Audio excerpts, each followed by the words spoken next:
نترس شما مقابل دوربین مخفی قرار داری.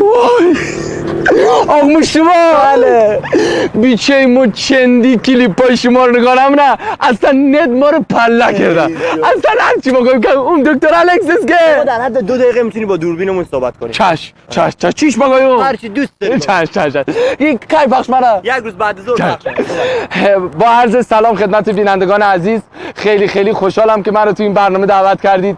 بعد جا داره که تشکر کنم از معلم دوم ابتداییم، همینطور تشکر میکنم از پدر مادرم که اصلا بغض گرفته. من چته گلم تو چته گلم. این قوطی خالیه، با کی داری صحبت میکنی؟ گیفت و دوستی درنجی این بیچو بس دوست نفرس نترس شما دوباره در مقابل دوربین مخفی قرار گرفتی.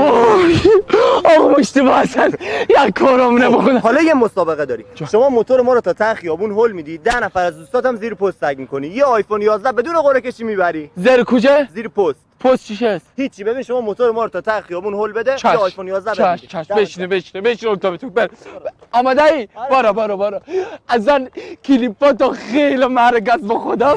آقا کلیپا اینا رو دیگه شما چندی باله داداش. از موتوری جنس نگیر، تو از بچه های پارک بگی جنس های موتوری ها خوب نیست. چرا؟ گاگول کیفتو دزدیدن رفتن.